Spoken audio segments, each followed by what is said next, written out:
Olá, concurseiros, tudo bem com vocês? De todo o Brasil, estamos começando agora o nosso chat ao vivo do curso intensivo para o MTE de 2013. Para quem não me conhece, eu sou o professor Cristiano Mion e vou acompanhá-los aí nessa jornada agora de Tira Dúvidas, né? Vamos tirar algumas dúvidas aqui da disciplina de Direito do Trabalho e Legislação do Trabalho.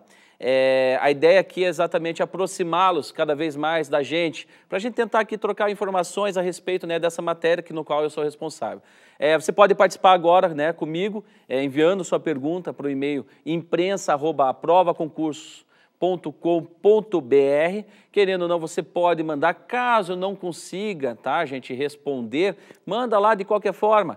A gente tem um tempo aqui para responder algumas perguntas, caso não consiga, eu vou te mandar um e-mail respondendo uma pergunta, ou até mesmo quando a pergunta é muito extensa, até para não, for um pouquinho mais complexa, eu mando por e-mail. Tá? Quem está assistindo, né, pelo Facebook também, pode escrever a sua pergunta também lá na caixa de mensagens que fica abaixo ali da tela. Aí aproveita e manda a sua pergunta também. Gente, então a ideia é mais ou menos o raciocínio vai ser esse. Vocês escrevem, eu vou analisar dependendo das questões, dependendo se for muito complexa, às vezes muito extensa, a ideia é que seja uma coisa mais dinâmica, uma coisa bem legal, que a gente possa aqui interagir, querendo ou não, é uma matéria interessante,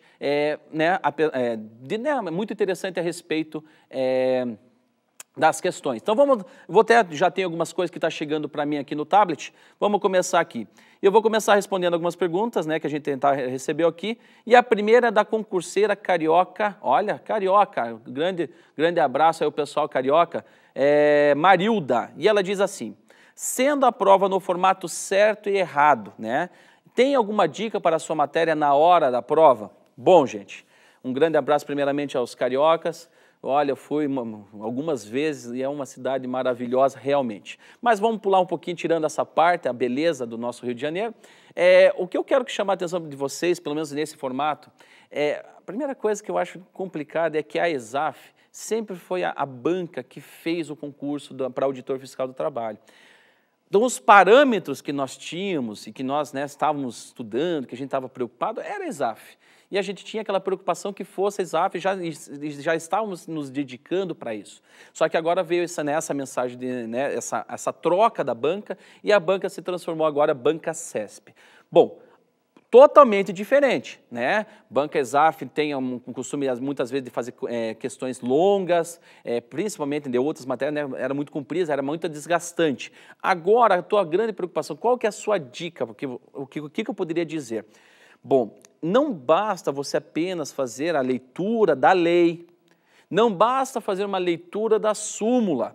Você, além de ler a lei e a súmula, você tem que compreender o conteúdo.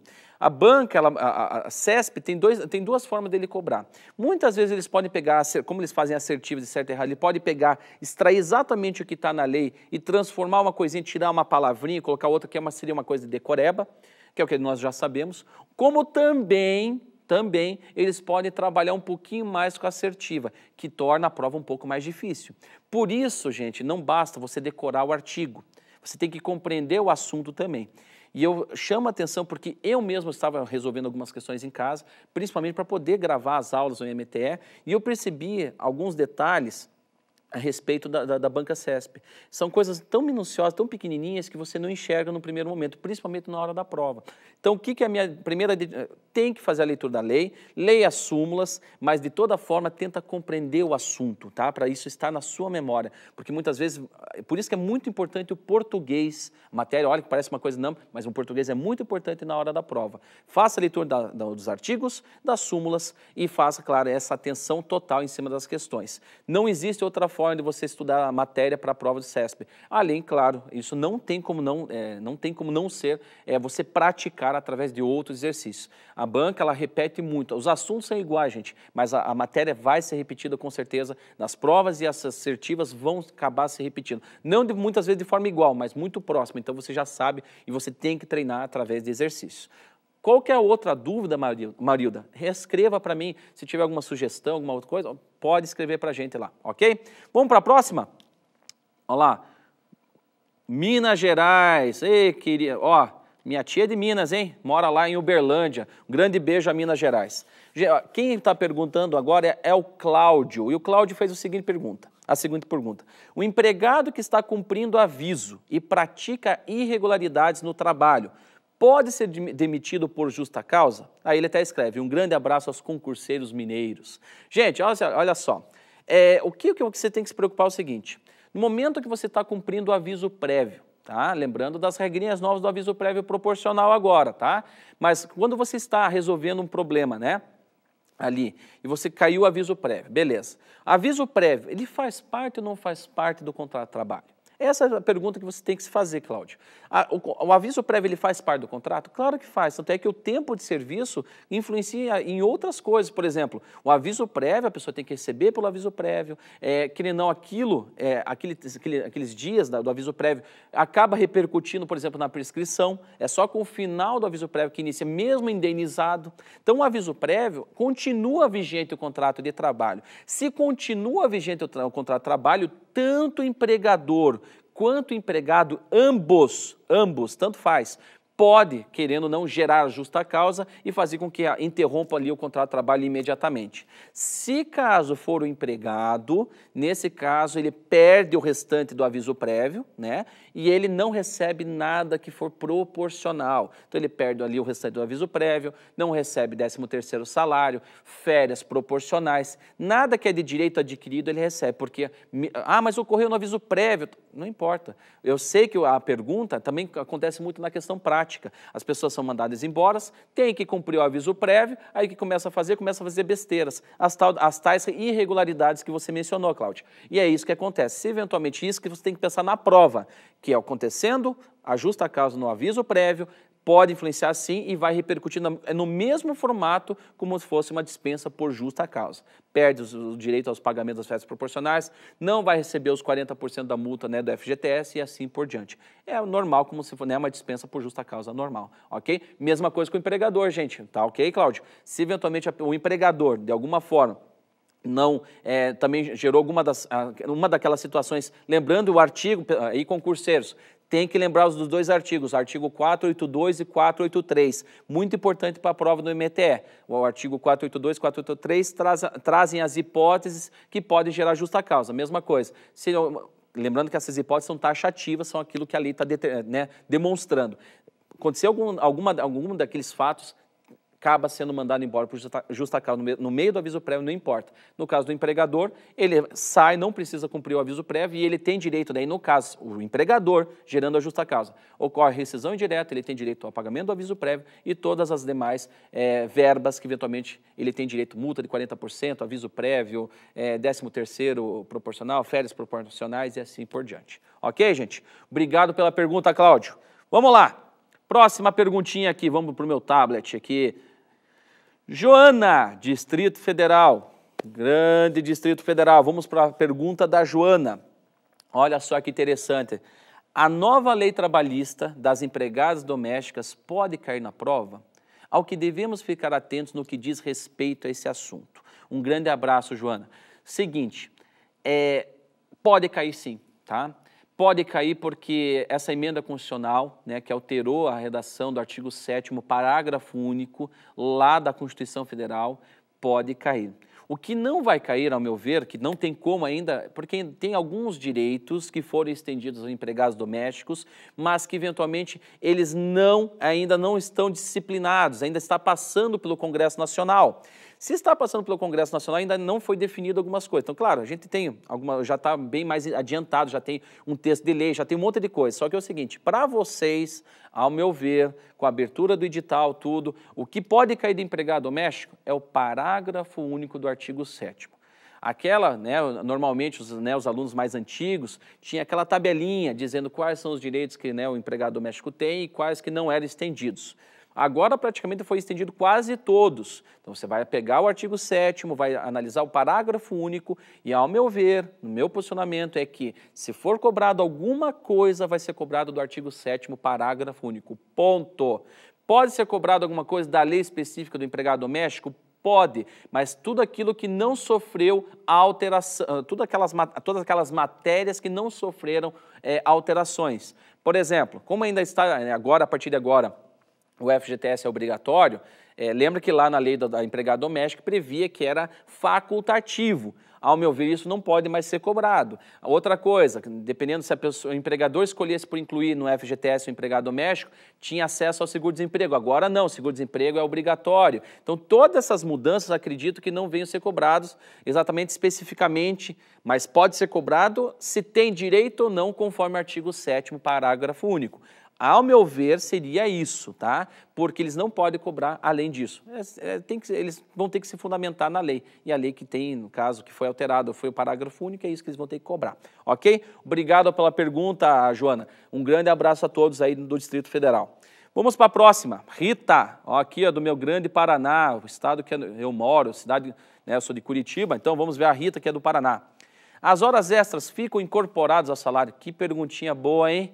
Ô, Rita, boa pergunta, hein? Não que as outras não sejam interessantes, mas essa aqui é um pouquinho mais aprofunda. Vou responder, vou responder de forma rápida, mas eu vou ter que fazer uma diferenciação. Cuidado para não confundir integrar com incorporar, tá?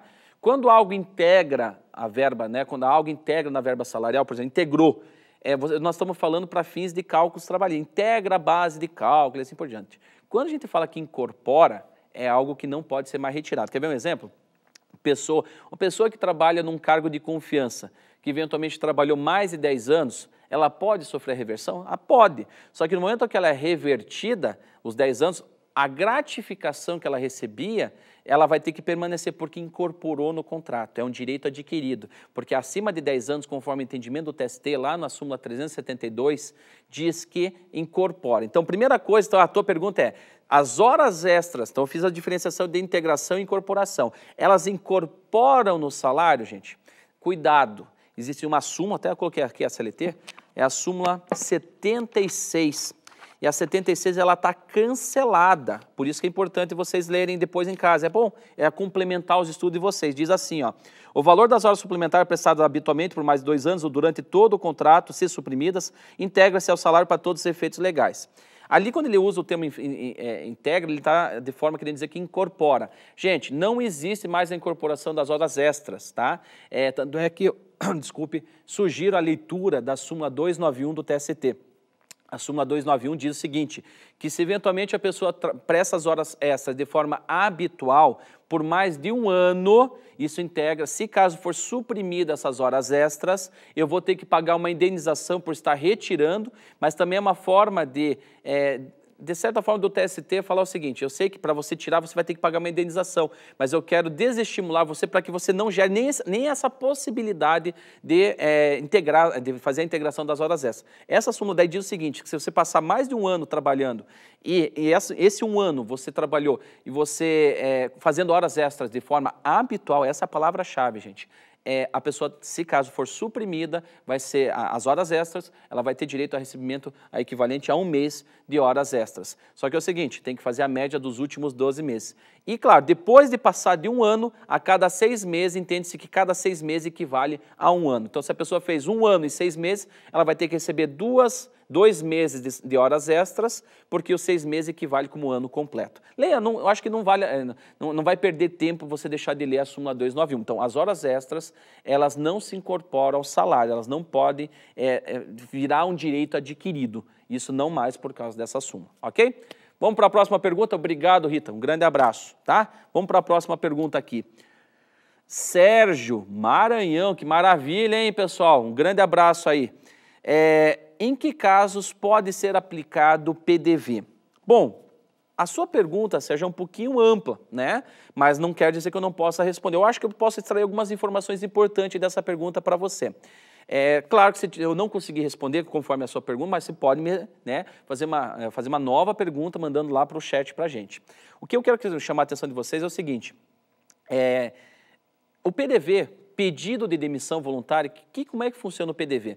O pedido de demissão voluntária é aquela situação em que muitas vezes a empresa, isso é muito comum em multinacionais e tal, quando abre uma possibilidade de pessoas muito antigas dentro da empresa, não só, pode ser outras situações. A situação que eu passei, né, quando eu trabalhei numa multinacional foi isso, que eu era advogado dessa multinacional, funcionou da seguinte forma, existia a abertura do PDV para determinadas pessoas que tinham uma quantidade de anos de contrato de trabalho, pessoas, né, que tinham 15, 20 anos. E esse PDV é um incentivo para que essa pessoa, né, peça para sair embora. Só que é o seguinte, esse pedido de demissão voluntária é uma situação em que é como se a empresa estivesse mandando embora ele, né? Então ele vai ter os mesmos benefícios, só a diferença é que ele vai ter esse incentivo. Então aqui, gente, o PDV, isso varia muito, às vezes depende de acordo, de convenção coletiva. Então por isso que é muito ampla a pergunta. Se você tiver alguma dúvida de forma mais específica, ao meu ver, o que é interessante você saber, quais são as verbas rescisórias. E as verbas rescisórias como se, né, tivesse sido mandado embora. Então, o pedido de demissão, por isso que tem esse incentivo, né? E até eu acho interessante, gente, isso para a prova é muito importante, o Ministério do Trabalho e Emprego. Quando você for ver o edital de vocês, está lá escrito rescisão contratual. Lá, ele, na verdade, ele foca mais nas hipóteses de rescisão indireta e despedida de forma por justa causa. Se for cair na prova, pelo menos a minha intuição é que caia algo relacionado à justa causa. Mas é muito importante também quais são as verbas rescisórias que a pessoa tem direito no momento que ela está sendo mandada embora, ok? Mas qualquer outra dúvida, Sérgio, por favor, pode me mandar ali que eu respondo com o maior prazer para você, tá bom? Um grande abraço. Genir, Santa Catarina, grande pessoal de Santa Catarina, obrigado aí pelo contato. O acúmulo de função é permitido por lei? Como deve ser feito isso corretamente? E como funciona a remuneração dessa forma? Bom, Genir, a tua pergunta é muito legal mesmo, só que eu vou fazer o seguinte, a tua pergunta é muito extensa e tem muito conteúdo. Então eu vou fazer o seguinte, eu vou pegar e vou responder pessoalmente para você, porque daí eu vou poder me dedicar um pouco mais, até porque o tempo está correndo e eu não quero, né, ser indelicado, né, então vou responder para você, vou responder por e-mail, exatamente bem bonitinho, com todas as informações, porque é uma resposta um pouco mais longa, vai exigir um pouquinho mais de explicação, até porque tem outras questões envolvendo não só a questão do acúmulo de função, eu acredito que tem que ter um pouquinho mais de complemento relacionado a isso. Então, Genir, pode aguardar que vai chegar na sua caixinha, no seu e-mail, uma mensagem minha a respeito de toda essa pergunta, ok? Um grande abraço, Genir. Aldemar, São Paulo. São Paulo. Tenho meus primos, moram tudo lá, estudam lá, cidade realmente muito conturbada, mas é uma cidade 24 horas, maravilhosa para visitar. Vamos lá. Na rescisão por justa causa, é possível a homologação pelo sindicato ou no Ministério do Trabalho? Olha, essa pergunta é interessante. É mais para fins práticos do que propriamente, eu acho que é para a prova, tá? Mas não custa responder rapidamente. A lei, se você ler a CLT, no artigo que fala sobre a rescisão, que é o artigo 477, deixa eu olhar aqui, nesse artigo é exatamente isso. Cuidado, que ele menciona o seguinte, ele só estipula que a pessoa que tem mais de 1 ano de contrato de trabalho que tem que passar por uma homologação perante o sindicato, na hipótese de não ter o sindicato, aí que você vai para o Ministério do Trabalho e Emprego, não ter o Ministério do Trabalho e Emprego, aí você vai para o Ministério Público, tem outras hipóteses, chegando até a juiz de paz. Bom, o que acontece? Nesse caso da rescisão da justa causa, existe até uma instrução normativa lá do secretário de Relações Trabalhistas, a instrução normativa número 15, ela é de 2010, ela menciona lá no artigo 8º, ela diz o seguinte, que a justa causa, mesmo que seja justa causa, tem que ser feita a homologação.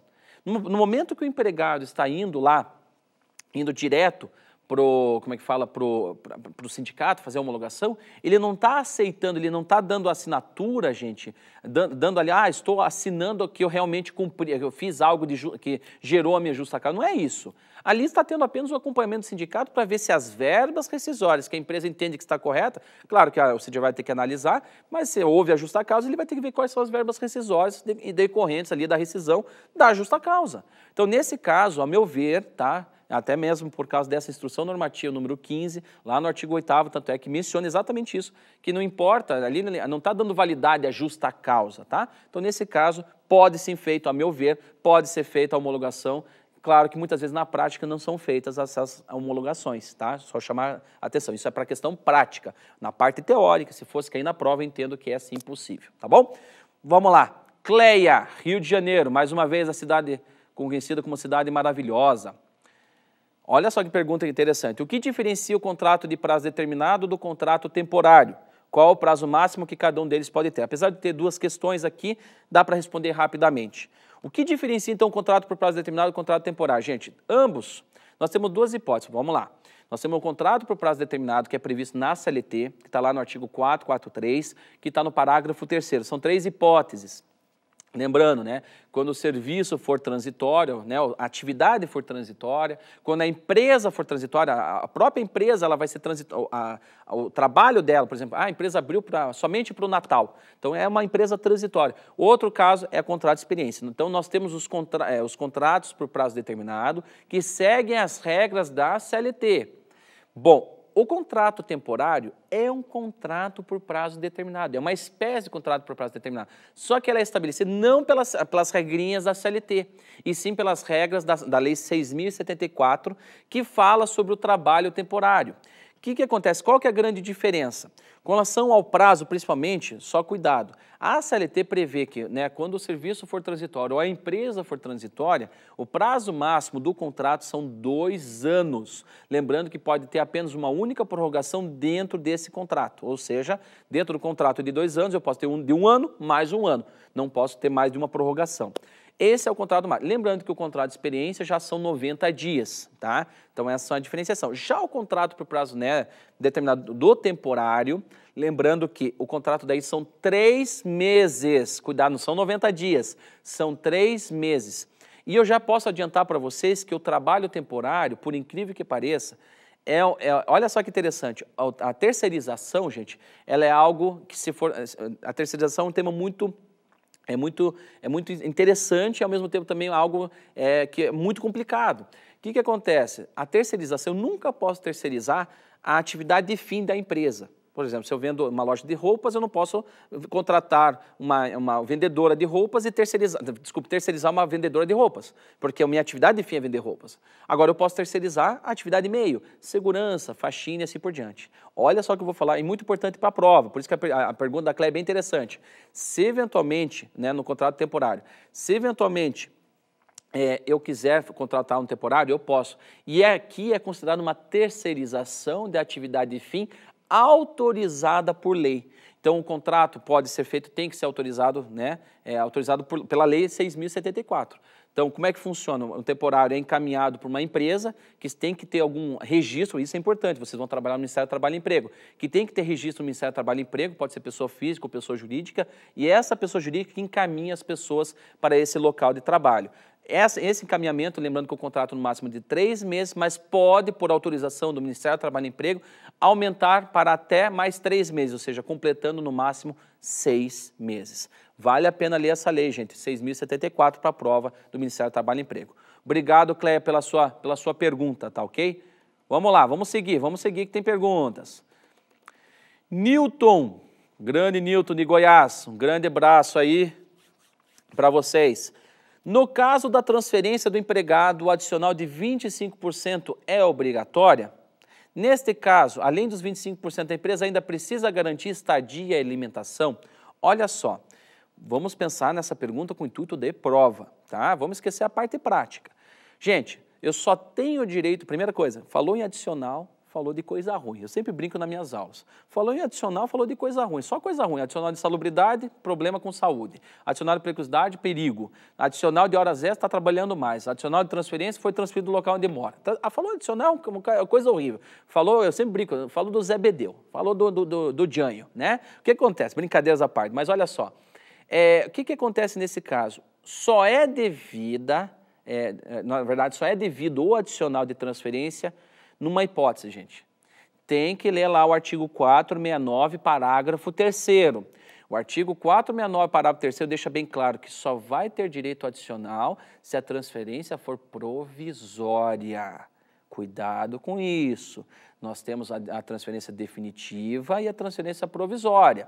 O caput cabeçalho diz que não posso transferir o empregado de forma aleatório, tem que ter, né, ali a anuência do empregado, ele tem que aceitar a transferência. E o caput, o cabeçalho, está falando da transferência definitiva. Se ele aceitou, beleza. Já o parágrafo 1º, o parágrafo 2º fala da transferência definitiva também.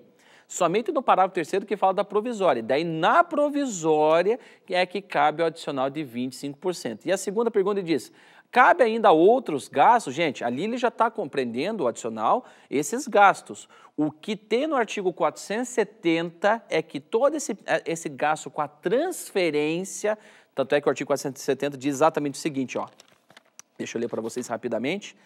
As despesas resultantes da transferência correrão por conta do empregador. Então, toda aquela transferência dos móveis, se eventualmente for levar alguma coisa, passagem, tudo isso o que vai correr, exatamente. Já, ao meu ver, com relação às outras coisas, isso já está embutido ali no adicional de transferência, porque ele está indo para o local e ali para compensar os gastos a mais que ele vai ter. Tá ok? Obrigado, Newton. Um grande abraço aí para todos de Goiás.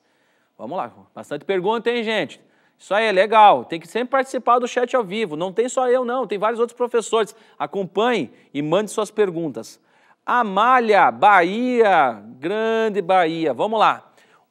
Na verdade ela escreveu assim, o que devemos saber sobre o FGTS? Isso pode cair no concurso? Claro, está no edital de vocês. Amália, muito cuidado com a Lei 8.036 de 90. Eu acho que vale a pena fazer uma leitura, ainda mais com concurso com o Ministério do Trabalho e Emprego. A Banca CESP pode cobrar qualquer coisa do edital e ó, não sou eu que, né, vocês já, quem é concurso sabe o que eu estou falando. E se está no edital pode ser cobrado, óbvio. Só que é o seguinte, professor, você pode destacar alguns artigos que eventualmente pode cair? Claro que eu posso. Assinale aí no teu caderno, então, são os artigos que são os artigos mais recorrentes nos concursos. Lá da Lei 8.036 de 90, o que você tem que lembrar, os artigos 15, 18 e 20. Tá? O artigo 15 e 18 fala ali da rescisão, da porcentagem que tem que ser recolhida de 8%, lembrando que o menor aprendiz são 2%, tem a questão, quais são as hipóteses que você pode mexer no FGTS, que está no artigo 20, então é tudo isso aí. Faça a leitura, gente, desses artigos, gente, não quer dizer, se eu pudesse otimizar meu tempo, claro, FGTS com certeza não é uma matéria que seja tão recorrente, mas ao meu ver, vale a pena uma leitura assim antes. Anote lá, artigo 15, 18 e 20, tá bom? Vamos lá, vamos para a próxima pergunta. Obrigado, Amália, aí pelo seu contato. Garcia, São Paulo. Trabalhadores que exercem a profissão à noite, depois passa a trabalhar durante o dia, perdem o adicional noturno? Aí a segunda pergunta dele, o adicional noturno pode ser considerado direito adquirido? Boa pergunta, hein? Muito boa. Vamos lá. O que tem nessa pergunta aqui? Gente, falou em adicional, tem que vir na sua cabeça o seguinte, salário-condição. Professor, traduza. Salário-condição é aquela situação em que eu dependo daquela condição para receber o respectivo adicional. Por isso que eu falei que o adicional é só coisa ruim.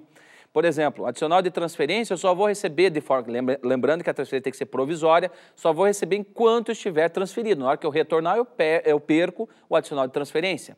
Se eu estou no horário noturno e passo para o horário diurno, eu perco o meu adicional noturno. Essa é a pergunta. Então, eu perco sim. Já tem entendimento jurisprudencial, existe a súmula 265 do TST, que diz exatamente isso.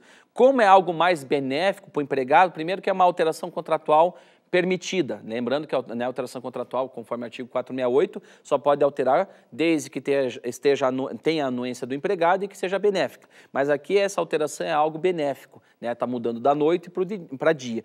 E no momento que ele passa para o horário diurno, gente, ele perde sim o adicional noturno porque não existe direito adquirido.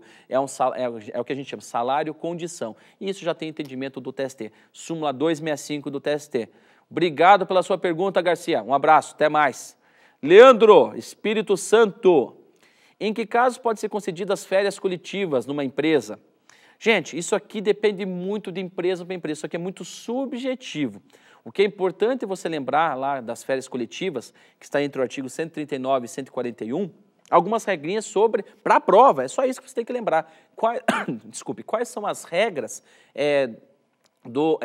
das férias coletivas para o concurso. Para relembrar de forma bem minuciosa, bem rapidinho, para a gente não perder tempo. Férias coletivas, lembre-se o seguinte, que é a empresa que escolhe, podendo ser a empresa toda inteira ou pode ser alguma parte da empresa, tanto faz. Se ela decidir, lembrando que tem um prazo para avisar o Ministério do Trabalho e Emprego, onde vocês vão trabalhar, prazo de 15 dias de antecedência. Nesse mesmo prazo tem que avisar os sindicatos e os empregados. Lembrando que eu posso dividir essas férias coletivas no máximo em 2 períodos, sendo que nenhum dos 2 períodos pode ser inferior a 10 dias, ok? Então, cuidado, isso lá está tudo no artigo 139. Então, agora, em que casos podem ser concedidos?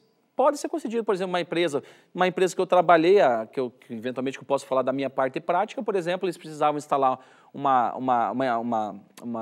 máquina enorme lá, um determinado maquinário, né, que ia mexer com toda a estrutura da empresa, a parte de produção. O que eles fizeram? Deram férias coletivas para a parte da produção. A parte, né, do administrativo continuou trabalhando. Já isso fez com que eles, né, concedessem férias coletivas. Então, gente, isso é muito subjetivo, tá? Se tiver alguma outra pergunta mais a fundo, fique à vontade aí, pode me perguntar sem problema algum, Leandro, tá ok? Um grande abraço. Cláudia, aqui do Paraná, vamos lá. O banco de horas anula as horas extras? Cuidado com essa afirmação, tá? Quando você institui o banco de horas, primeiro lembrando que banco de horas só pode ser instituído através de acordo e convenção coletiva, né? Nós não podemos instituir através de acordo escrito entre as partes. Lembrando isso, banco de horas. O que acontece? Isso é negociado no acordo coletivo e o que acontece? Não necessariamente anula as horas extras, gente. Por que acontece? Quando a pessoa ela entra no banco de horas, isso gera tanto horas positivas quanto negativas. O que acontece? Se eventualmente a pessoa, vamos dizer, trabalhou a mais e vai encaminhado para, né, o banco de horas, normalmente o banco de horas tem um prazo de 1 ano. O que acontece? Virou 1 ano, não foi renovado o banco de horas, se ela não compensar, lembrando que esse tema está dentro de compensação, se ela não compensou essas horas, ela vai receber como horas extras.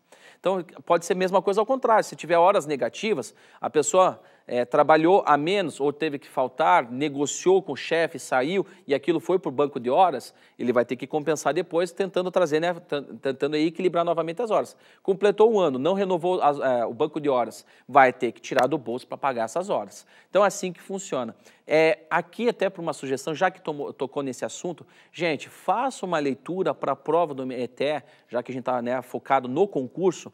Falou de compensação, leiam a súmula 85 do TST. A súmula 85 traz várias regrinhas sobre a compensação intrasemanal, que é uma coisa que pode, ao meu ver, cair muito, que pode ter uma chance muito grande de cair no concurso, ok? Espero ter respondido para você, Cláudia. Um grande abraço.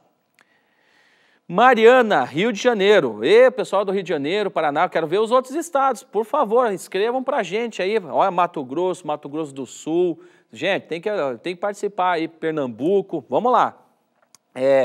Mariana, do Rio de Janeiro. O que se entende por salário in natura? Olha só, aqui também é uma pergunta um pouquinho extensa. Eu vou responder rapidamente, mas, ao meu ver, eu posso mandar para você uma resposta mais completa. Mas eu vou responder rapidamente, só para você entender o que é. Salário in natura, como a gente fala, salário utilidade. Então, quando você pega uma composição salarial, nós temos, por exemplo, remuneração. Remuneração é salário mais gorjetas. Só que o salário, existe um complexo salarial que compreende esse salário. E esse complexo salarial é composto por salário básico mais sobressalário. Sobressalário adicional, gratificação e assim por diante.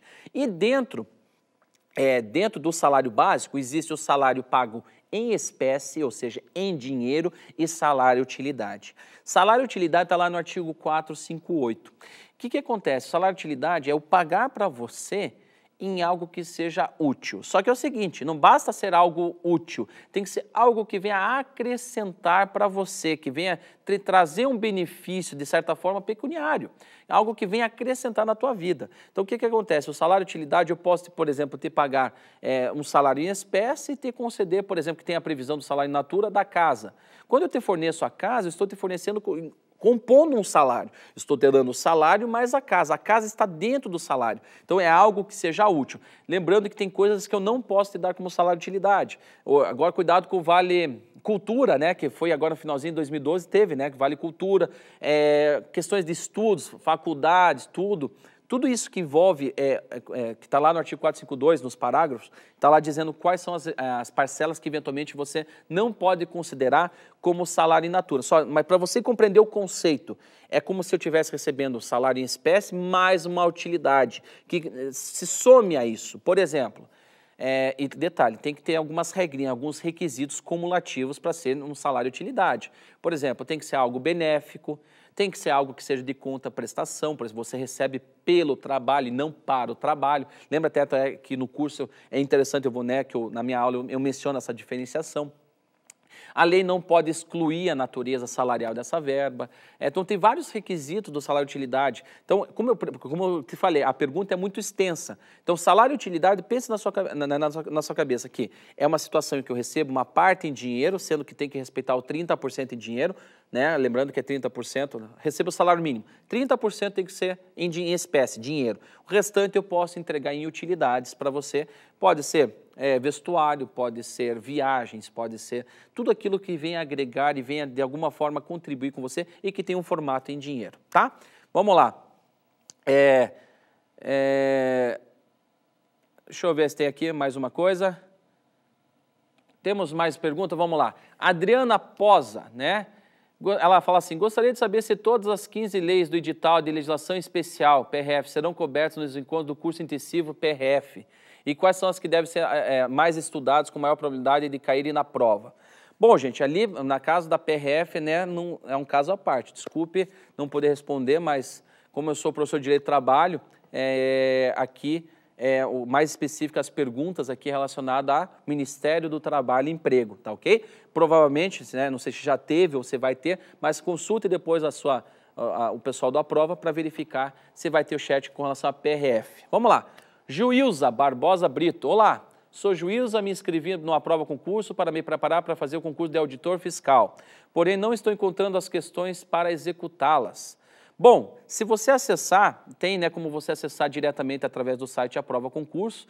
O pessoal, existe toda uma equipe, juíza, porque você pode acessar e pode consultar qual que é o melhor caminho para você resolver as questões. Mas se eventualmente você quiser, o site que é resoluções de questões. Então, querendo ou não, você pode acessar lá. Tem que fazer muito bem perguntar, até porque é muito importante fazer as questões. Então, por favor, vê se vocês, né, não só ela, mas todos os outros que estão acompanhando, não esqueçam de fazer, gente, questões. A melhor forma de preparação, além de estudar a parte teórica, é fazer exercícios, tá ok? Vamos lá, próxima pergunta. Jailson da Silva Pinto. Senhores, no caso de uma demissão, o segurado já fez mais de 120 contribuições ininterruptas e comprova desemprego. O direito de 3 anos como segurado conta como tempo de cumprição para a aposentadoria? Sua pergunta é muito interessante. Mesma coisa, como eu estou em cima do laço aqui com relação ao horário, vou fazer o seguinte, Jailson. Existiram 3 pessoas aqui que eu me comprometi a mandar as respostas, tá? E você vai ser, na verdade, 2 pessoas, você vai ser a 3ª pessoa. Como ela depende um pouquinho mais, né? Uma resposta mais elaborada, eu também não vou conseguir responder a seu contento, eu vou responder para você por e-mail. Daí, claro, vai chegar na sua caixa de e-mail uma resposta minha, ok? Pessoal, estourou aqui meu horário, agradeço de coração a presença de todos. Lembre-se o seguinte, gente, não existe mistério para passar no concurso público, tá? Existem 2 coisas. Quando você está num barco e você está remando, se você ficar remando de um lado só, o que vai acontecer? Você vai girar e nunca vai sair do lugar. Você sempre tem que remar de um lado e de outro. E de cada lado existem 2 palavrinhas, perseverança e dedicação. Se você tiver dedicação e se dedicar bastante, ótimo, mas cuidado, às vezes você pode se cansar dessa dedicação e não dar sequência aos estudos. Mas ao mesmo tempo, olha que poético, tá até bonita, né? E a perseverança faz parte também. Não adianta ter perseverança, mas não saber estudar. Então, o que eu aconselho a vocês não existe mistério para passar no concurso. Eu sei que todos que estão aí têm capacidade de passar no concurso. Só some essas 2 atribuições muito importantes, dedicação e perseverança. Eu tenho certeza que vocês vão passar no concurso. E o que depender aqui da equipe do A Prova Concurso, eu, França, Ricardo Beck, Milvio, Fabiano, todos os professores que eventualmente vocês tiveram aula, que vão ter e assim por diante, olha, pode ter certeza, eu falo porque são todos muito meus amigos, a gente conversa muito, a gente fala muito sobre as provas, a gente estuda muito as provas. E a gente entrou nesse projeto do A Prova Concurso com o intuito exatamente realmente de trazer a melhor forma de preparação para vocês. Então, deixa na nossa mão, deixa com a gente aqui a nossa parte, mas também faça a sua parte em casa. Não desista na primeira oportunidade. É aí que a gente vê quem é o guerreiro guerreiro e quem que é a pessoa que, na verdade, não aguenta o rojão, ok? Gente, um grande abraço, nos encontramos numa próxima oportunidade. Tudo de bom, bons estudos e até a próxima. Tchau!